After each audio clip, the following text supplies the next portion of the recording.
I posted yesterday and got so much great support, thank you all for that. I think, however, my post and a follow-up were deleted for some reason. I thought I'd try again with a different handle.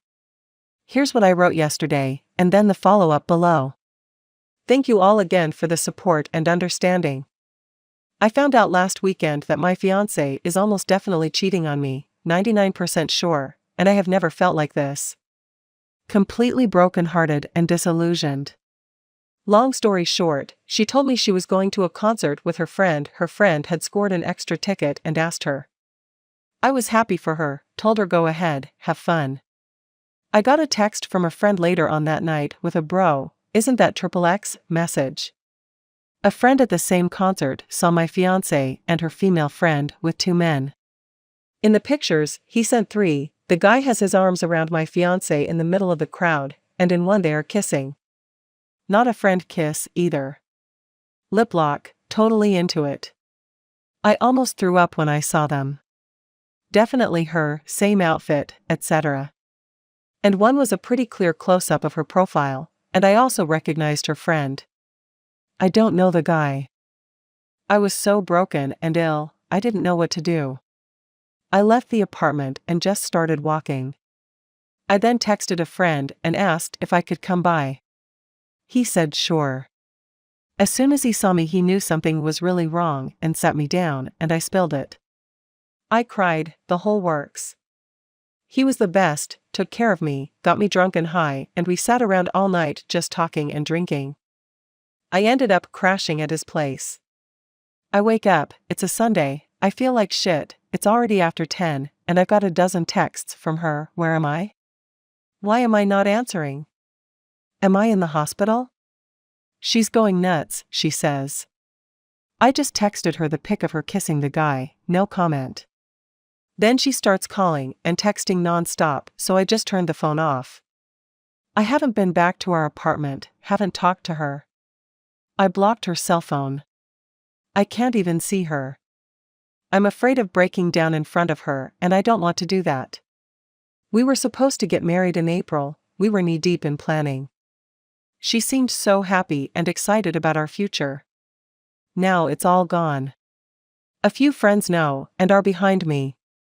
Heard through them she is doing everything she can to contact me.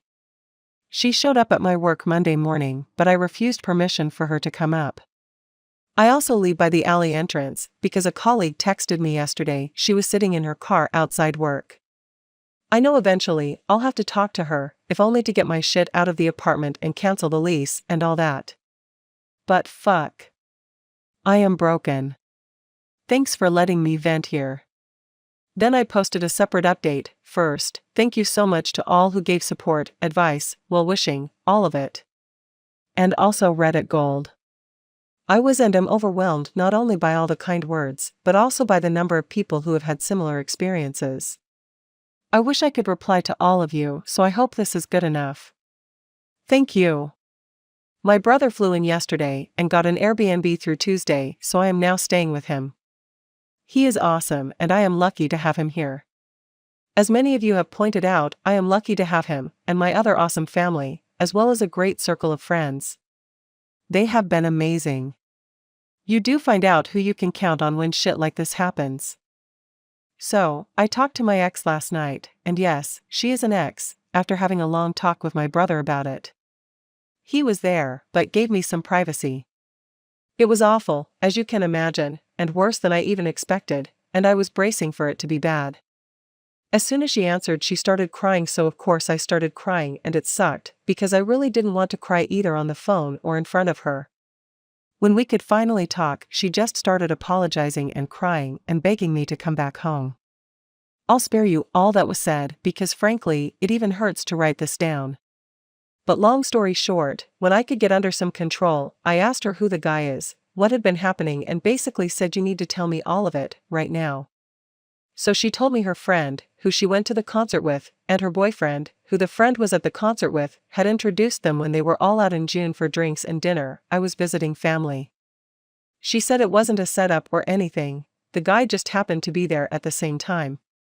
She said he got her number from the friend and started texting her. She said she ignored him, but then answered and they started texting.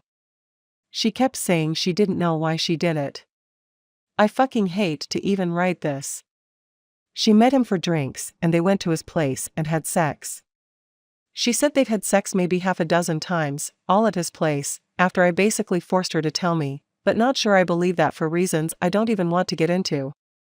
She was crying this whole time and I could barely understand her, but she kept apologizing and saying she loved me and was sorry. I was literally trying not to puke. I told her I had to hang up and then basically sat there feeling like someone had literally kicked me in the guts.